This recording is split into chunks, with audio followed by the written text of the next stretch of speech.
Sometimes in politics, it seems impossible is nothing, and that becomes a reality.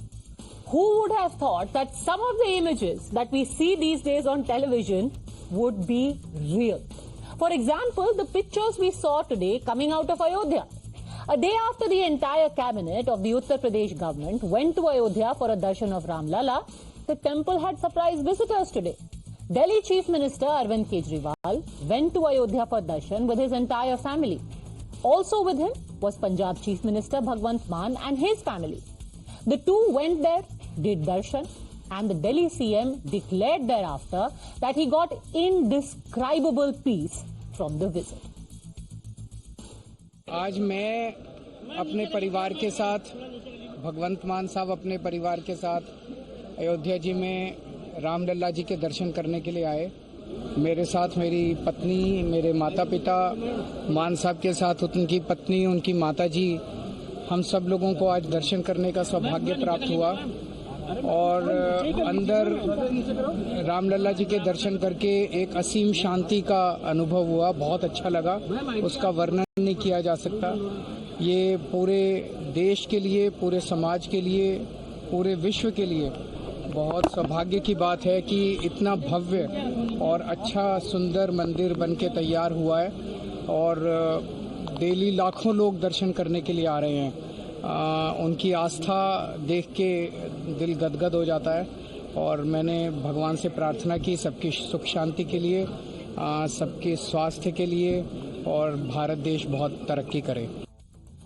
Now, this is the first visit of any senior leader from the INDIA bloc to the Mandir since the Pran Pratishtha. Kejriwal himself had claimed he hadn't received an official invitation and did not attend the January 22 ceremony. The party instead chose to organize a series of religious events here in the national capital, from Shobha Yatras to Sundar Kand recitals.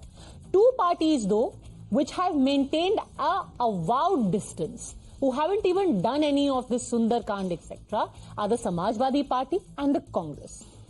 Their leaders didn't go for the Pran Pratishtha, and most of their leaders even skipped the UP Assembly visit yesterday. Today, though, they are fumbling to explain why a clever Kejriwal, sensing a Ram Leher, has decided to break ranks with them. Because धर्म जो है ये personal विषय है, धर्म किसी party का विषय नहीं होता। I don't believe धर्म बीजेपी का विषय है या किसी पार्टी का विषय है, धर्म पर्सनल विषय है। एंड अरविंद जी भी इसलिए जा रहे हैं, आई एम श्योर, बिकॉज इस वक्त देश में एक धर्म के प्रति एक रुझान है। People are talking of this issue, so they want to capture the sentiment. शुक्र है जो कल तक श्री राम जन्मभूमि का विरोध कर रहे थे, अपनी दादी नानी की कहानियों में इसे काल्पनिक बता रहे थे, यहाँ अस्तबल और अस्पताल खोलने की बात कर रहे थे, उन्हें भी सद्बुद्धि आई कि भगवान श्री राम भारत की आत्मा है, भारत के डीएनए में राम है, भारत के कण कण में राम है। शुक्र है उन्हें सद्बुद्धि आई और वो अयोध्या गए। Everyone is entitled to go there. See, we all are Hindus first. We all are Indians. Correct? We all are Indians. India, Bharat, everything is one and the same. We should not look at doing politics on religion, which I think our opposition BJP is definitely doing. भाई केजरीवाल जी तो केजरीवाल हैं, गंगा गए गंगादास, जमुना गए जमुनादास, जो जहाँ पे जिनको suit करता है वो वही करते हैं। पलटी मारने में वो भी किसी से कम नहीं है। तो आप देख ही रहे हैं कि कभी इमामों की बात करते हैं, मुफ्तियों की बात करते हैं, कश्मीरी पंडितों पर जब फिल्म बनती है तो उसका मजाक उड़ाते हैं, लेकिन और कभी जब गुजरात में जाते हैं तो नोटों पर उनको माँ लक्ष्मी की तस्वीर चाहिए और अब उनको एकदम से याद आता है कि उनको जाना चाहिए। The Ram Mandir consecration has clearly thrown down the gauntlet for those who have tried to distance themselves from the Ram Leher in the name of secularism. So what is it that is forcing the same Arvind Kejriwal, who once cited his grandmother's statement to criticize the construction of Ram Mandir in Ayodhya, to make a beeline to see Ram Lala with his own eyes? जब बाबरी मस्जिद का ध्वंस हुआ तो मैंने नानी से पूछा, नानी अब तो आप बड़े खुश हो गए, अब तो आपके भगवान राम का मंदिर बनेगा। कहते ना बेटा, मेरा राम किसी की मस्जिद तोड़ के ऐसे मंदिर में नहीं बनेगा। बार बार पिछले 1 महीने से बीजेपी ने भी कहना चाहे मंदिर वहीं बनाएंगे, मंदिर वहीं बनाएंगे। हम कहते जी कब बनाओगे, कहते डेट नहीं बताएंगे, लेकिन 5 साल में, हर 5 साल में मंदिर वही। सोच रहा था कि अगर Jawaharlal Nehru ji steel authority of India की जगह मंदिर बना देते तो क्या इस देश का विकास हो सकता था? So what led to Arvind Kejriwal ignoring the words of his own grandmother? Has he decided that there is a definite Ram Leher across the country that simply cannot be ignored anymore? And will the rest of INDIA, especially the Congress, the Samajwadi Party, also be forced to walk in Arvind Kejriwal's footsteps because the mandir now seems inescapable as far as the sentiment of the Indian voter is concerned. Joining us on the debate, we have Sanju Verma, national spokesperson of the BJP, JVC Sriram, political strategist and commentator, IP Singh, spokesperson of Samajwadi Party, Lokesh Jindal, political analyst. But the first question, obviously, is to Sanjeev Kaushik, supports the Aam Aadmi Party and is a political analyst. क्या हो गया ऐसा 2014 और 2024 के बीच में कि वो राम मंदिर जो कि आपको बाबरी विध्वंस की याद दिलाती थी संजीव जी, आज उसमें अपार पीस मिल रहा है अरविंद जी को?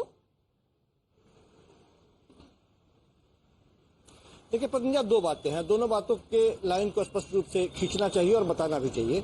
जब हम सार्वजनिक जीवन में होते हैं, एक राजनेता के तौर पे होते हैं, तो निश्चित तौर पे हमारी भी आस्था होती है, सनातनी है तो राम के प्रति भी आस्था होगी। जब हम ज्यादा दुखी होते हैं तो मंदिर की तरफ जाते हैं, मस्जिद की तरफ जाते हैं, गुरुद्वारा की तरफ जाते हैं। लेकिन जब आप राजनेता के तौर पे अपने आप को स्थापित करते हैं तो आपका ध्येय मंदिर मस्जिद से ऊपर उठ करके सार्वजनिक क्षेत्र में लोगों के सरोकारी मुद्दों पे होता है।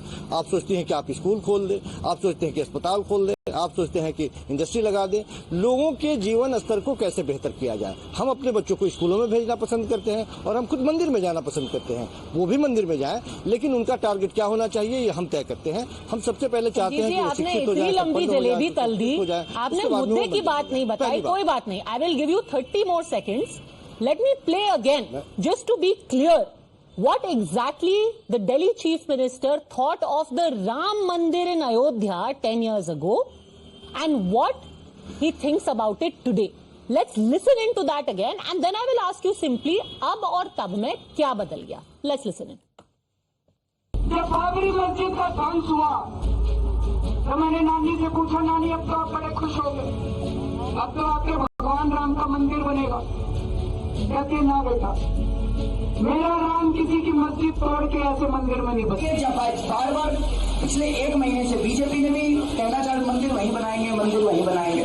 हम कहते जी कब बनाओगे, कहते डेट नहीं बताएंगे, लेकिन 5 साल में, हर 5 साल में मंदिर वहीं। सोच रहा था कि अगर Jawaharlal Nehru ji steel authority of India की जगह मंदिर बना देते तो क्या इस देश का विकास हो सकता था? बताइए संजीव कौशिक, क्या हुआ? 2014 में तो रोना आ रहा था कि नहीं बेटा ऐसे कैसे बाबरी मस्जिद को गिरा के मंदिर बन रहा है। मैं फिर अपनी बात पे आता हूं कि हम जिस सनातन हिंदू और धर्म में रहते हैं वो हमें कभी इस बात का इजाजत नहीं देता कि किसी भी ऐसे सार्वजनिक जगह या किसी और धर्म के लोग जहां पे पूजा कर रहे हो, प्रार्थना कर रहे हो, विवादित हो, उसको हम ध्वस्त कर दें और वहां पे मंदिर निर्माण की बात करें। यदि आप इस बात पे और लंबा लकीर खींचना चाहती हैं तो आप उस कोर्ट के जजमेंट को भी पढ़ सकती हैं जिसमें क्लियर लिखा हुआ कि बाबरी विध्वंस एक आपराधिक कृत्य था। तो फिर ये बात बिल्कुल सही है। जब कोर्ट हमें ये बात कहती है, विध्वंस की जगह तो उनको शांति कैसे मिल गई, तो क्यों गए? मैं वही तो कह रहा हूं कि जो हुआ वो गलत हुआ। मैं आज भी कह रहा हूं कि जो हुआ वो गलत हुआ। मंदिर का निर्माण यदि कोर्ट के आदेश से हुआ तो निश्चित तौर पर हिंदुओं की आस्था उससे जुड़ी हुई है, सारे लोग जाएंगे। इन्हें भी या आम आदमी पार्टी के मुखिया को भी कहा गया, लेकिन जो शर्तें लगाई गई थी निश्चित रूप से यदि आप विवाहित हैं तो पति पत्नी के साथ किसी भी धार्मिक संस्कार में यदि आप शामिल नहीं होते हैं तो उसका पाप लगता है। वो पाप ये नहीं झेलना चाहते थे। वो चाहते थे कि हम अपने परिवार के साथ जाए, पत्नी के साथ जाए, बच्चों के साथ जाए, अपने माता पिता को लेके जाए, और वो गए। ऐसा कैसे हो सकता है कि 22 तारीख को जो जाएगा उसे ही राम वहां मिलेंगे, 21 को चले जाते तो नहीं मिलते? सिंपल सवाल का जवाब नहीं दिया कि भाई आपको लगता था कि in principle the mandir is being built on tainted land पर से, क्योंकि आपको दुख होता है कि वहां बाबरी मस्जिद थी, वो मेरा मंदिर नहीं हो सकता। आज आप उस मंदिर में दर्शन कैसे कर सकते हैं? But the fact is, Sanju Verma, here are some statistics As of 2nd of February, 25 lakh people have visited the Ram Janmabhoomi in just 11 days. 8 crores have been deposited in donation boxes in just 10 days and 3.5 crore was received online. Is this a Ram Leher which canny politicians like Arvind Kejriwal are sensing? 25 lakh devotees equals at least 25 lakh into 4 votes. Even if we put 4 votes that each devotee will influence. Padmaja, I always used to think number crunching is my area of expertise. Today you seem to be giving me a run for my money. I just want to say a couple of things. You laid out the tone and tenor of the debate. We are all aware that, about 14%, roughly 14% of India's 1.4 billion population is Muslims. अभी दिल्ली की latest मैं देख रही थी population statistics. It is about roughly 3.3 crore. Out of 3.3 crore, extrapolating the national percentage, it means basically 2.84 crore are Hindus and other communities and about 45-46 lakhs are Muslims. अभी जहां पर लगभग 3 करोड़ हिंदू हैं और लगभग 45-46 लाख मुसलमान हैं, लगभग, वहां पर आपको जान के ताज्जुब होगा, there are 590 registered temples in Delhi, but there are 396 masjid and mosques, and apparently there are 380 unregistered masjid and mosques. मतलब एक 40-50 लाख की पॉपुलेशन जहां दिल्ली जैसे शहर में 400 के आसपास रजिस्टर्ड मस्जिदें हैं और अनरजिस्टर्ड मस्जिदें भी 400-500 के आसपास हैं, और उसके बावजूद अरविंद केजरीवाल कहते हैं कि भाई स्कूल बनवाइए, फ्लाईओवर बनवाइए, रोड बनाइए, अस्पताल बनाइए, मंदिर क्यों बनाया जा रहा है? Now what has changed in the last couple of years? बात यह है कि अरविंद केजरीवाल हवा का रुख देख भी रहे हैं और हवा का रुख समझ भी गए हैं, और वो जान चुके हैं कि इस देश में यदि रहना होगा, जैसे नवनीत राणा ने कहा 3 दिन पहले, तो जय श्री राम कहना भी होगा और जय श्री राम की आस्था में विश्वास भी रखना होगा. But more importantly, I will debunk this falsehood and this pretense by this charlatan called Arvind Kejriwal. And why do I say so?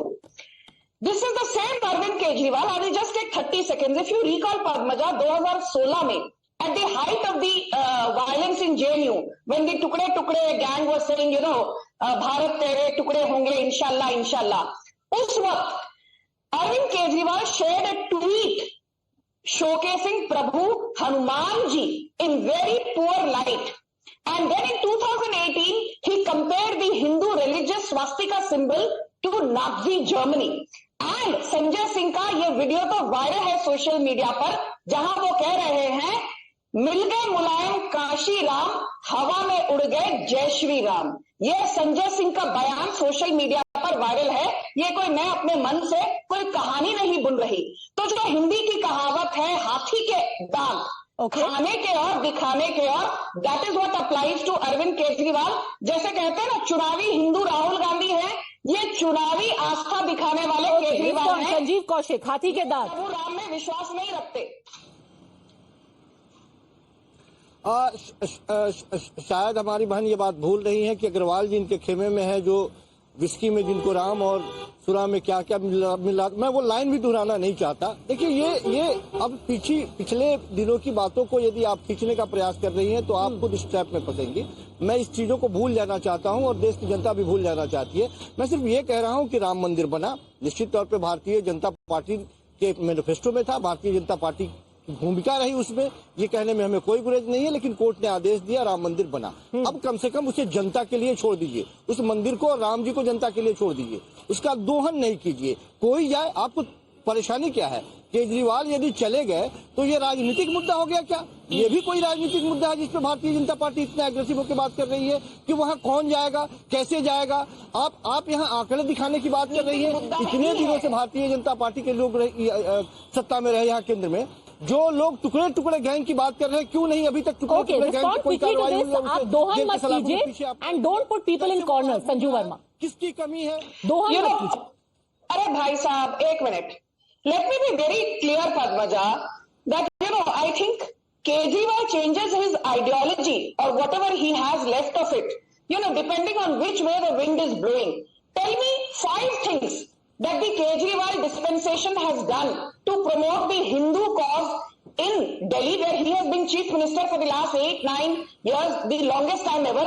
Tell me what is being done to protect Hindu Astha in Punjab, where rampant conversion is happening, and Bhagwant Mann and Kejriwal have turned a blind eye. Bhagwant Mann की नाक के नीचे आज यदि सबसे ज्यादा धर्मांतरण हो रहा है, वो भी जबरन जबरदस्ती, वो पंजाब में हो रहा है। मुझे बताइए, पंजाब में इलीगल कन्वर्जन को बंद करवाने में भगवंत मान ने क्या स्टेप्स लिए हैं और अरविंद केजरीवाल ने क्या किया है, इसका जवाब दीजिए। बाद में यहाँ पर मुझे राम जी की आस्था पर ज्ञान दीजिए, जबकि मुझे आपसे ज्ञान लेने की जरूरत नहीं है, क्योंकि राम जी की आस्था। Why is there this balancing act? Let's just lay out a little bit of data. JVC Sriram, and because you'd be interested in data that we are putting out, this was a CSDS poll that was done among people who go to temples. Amongst those who say they go to temples daily, in 2009, 28% people said that they voted for the BJP. In 2009, 28% of temple goers. In 2014,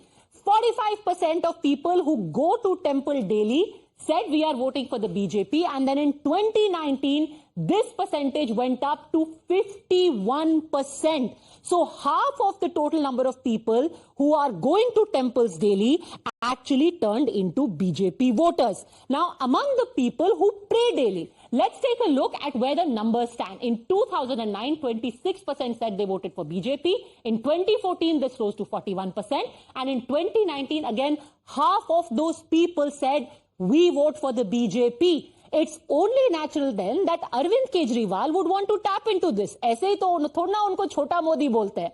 Whatever BJP's formula is, quickly Arvind Kejriwal is like, me too. JVC.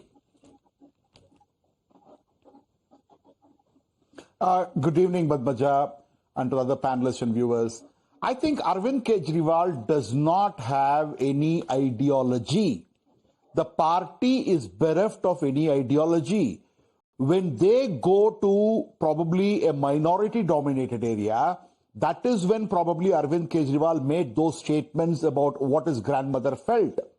When he goes to Punjabi settlement areas, he would talk against the farm laws. Again, when he goes to Hindu-dominated area, we have seen him recite Hanuman Chalisa.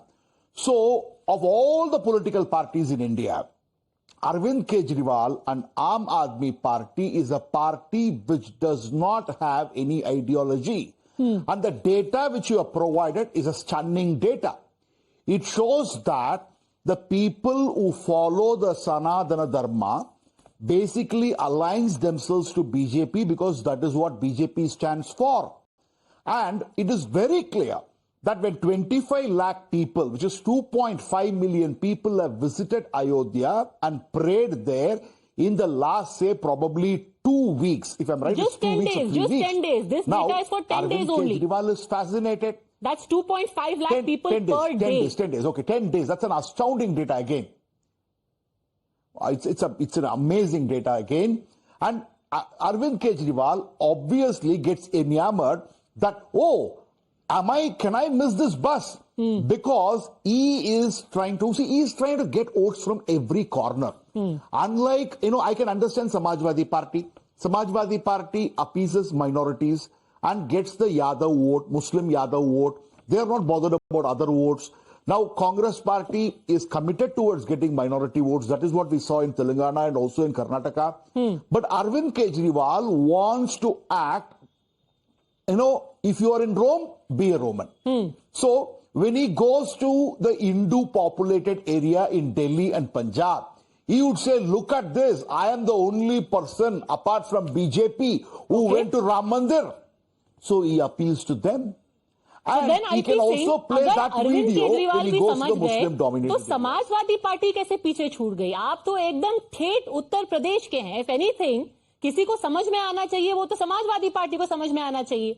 And just to give our viewers a little bit of anecdote, this is a newspaper report from 1992. I was reading this newspaper report from 1992, where the reporter traveled across Uttar Pradesh in the vicinity of Ayodhya. Here is what he quotes a man called Molhu. He is from a place called Lohta in Varanasi. मोल्हू हरिजन बस्ती महमूदपुर में रहते हैं। लोहता में ज्यादातर बनारसी साड़ी के बुनकर हैं। 6 दिसंबर की रात दंगाइयों ने यहां धावा बोला था। दंगाइयों ने इस गांव में 30 घर जला दिए, 8 लोगों को जिंदा जला डाला। दुखी मोल्हू का कहना है, बहुत हो गई, देख ले ली DS4 which is that time BSP, बखत पर गांव के ठाकुरे वामन काम iron. Basically what he is saying is that BSP created a divide between Dalits and upper castes, but on the day when rioters were burning our villages, it was only the Thakurs who came to our rescue. The point that I am making, IP Singh ji, is that मंदिर उस तरीके का sentiment है जो कि लोगों को unite कर रहा है अक्रॉस कास्ट। आप BSP के वोटर होंगे, आप SP के वोटर होंगे, आप ब्राह्मण होंगे, आप ठाकुर होंगे, आप दलित होंगे, बट मंदिर आपको 1992 में भी यूनाइट कर रहा था और आज भी वोटर को यूनाइट कर रहा है। Why isn't the SP not seeing that? हाथ जोड़कर प्रार्थना करना चाहता हूं कि RSS और बीजेपी ये जो धर्म की राजनीति है उससे दूर हटे। 13 दिसंबर 1992 को वो जो छोटा मंदिर था, उस मंदिर का दर्शन करने मैं मोटरसाइकिल पर बैठकर लखनऊ से खुद गया था। सवाल ये है कि वो आस्था का केंद्र है, बीजेपी कर रही है। क्या आप 1925 से RSS राम जन्मभूमि का मुद्दा उठा रहे हैं? अरे आपको याद होगा कि कांग्रेस के उस समय प्रधानमंत्री थे श्री स्वर्गीय राजीव गांधी, उन्होंने उसका ताला खुलवाया, राजनीति वहां से शुरू हुई। तो आखिर बीजेपी क्यों अटकी हुई है, क्यों प्रदर्शन कर रही है? देखिए, आस्था का सवाल है। जब हमारी आस्था होगी तो हम पूजा करेंगे। हर घर में मंदिर है, मेरे अपने घर में मंदिर है। आप देखिए, ध्यान से देखिए, मेरे माथे पर सुबह जब मैं स्नान करता हूं तो माथे पर मेरे चंदन लगा हुआ है। मेरे अपने घर के मंदिर है और कोई ऐसा घर नहीं हिंदू का कि जो पूजा पाठ न करे। ये नए जो प्रवक्ता है, बीजेपी के नेता है, ये तानाशाही से ओतप्रोत। वो तो ठीक है, आपने अपने घर में टीका लगाया, मंदिर रखा, ये आपको किसी को प्रूव करने की जरूरत नहीं है। पर सार्वजनिक जीवन में आप जो पॉलिटिकल स्टेटमेंट मेक करते हैं, आप सिर्फ इतना बता दीजिए IP सिंह जी, कल समाजवादी पार्टी के नेता अयोध्या क्यों नहीं गए पूरे डेलीगेशन के साथ? डिम्पल जी ने 22 तारीख के पहले बोला था कि हमें बुलाएंगे तो जाएंगे, नहीं भी बुलाएंगे तो जाएंगे। अब बुलाया तो गए नहीं, क्यों? पद्मजा, आप बताइए, अपने पूरे टीम के साथ आप अयोध्या दर्शन कब करने जा रही हैं? मैं तो आज जनपद बिल्कुल, मैं तो रुकी हूँ कि थोड़ी भीड़ कम हो जाए। सवाल ये कि जब जिसको सर, अगर अखिलेश जी मेरे को ले जाएंगे दर्शन के लिए, मैं तो खुशी खुशी जाऊंगी पूरी टीम के साथ।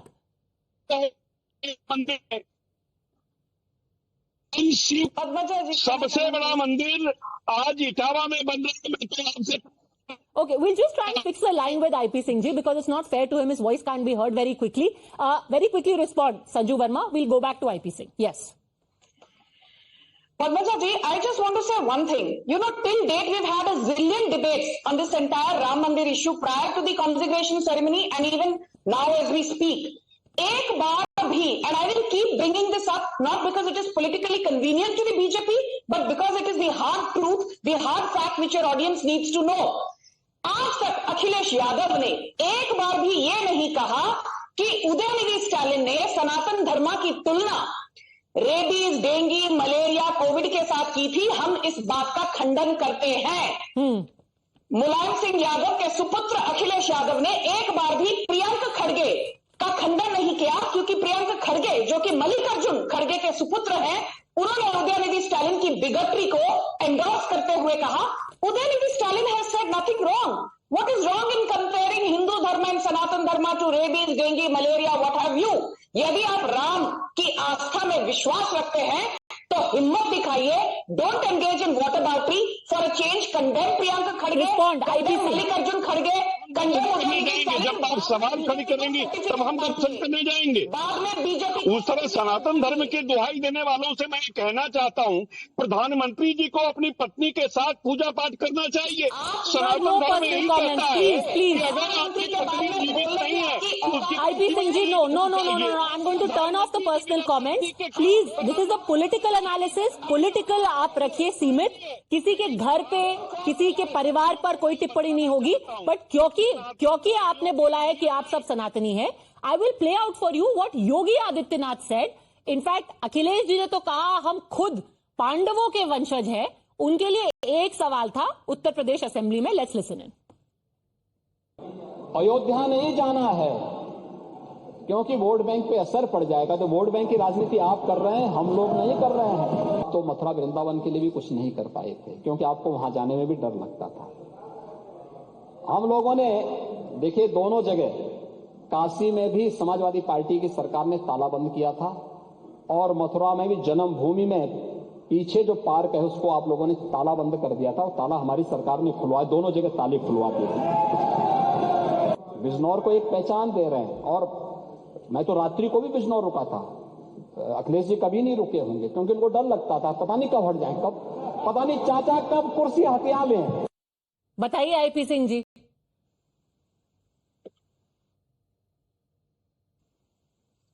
सवाल ये है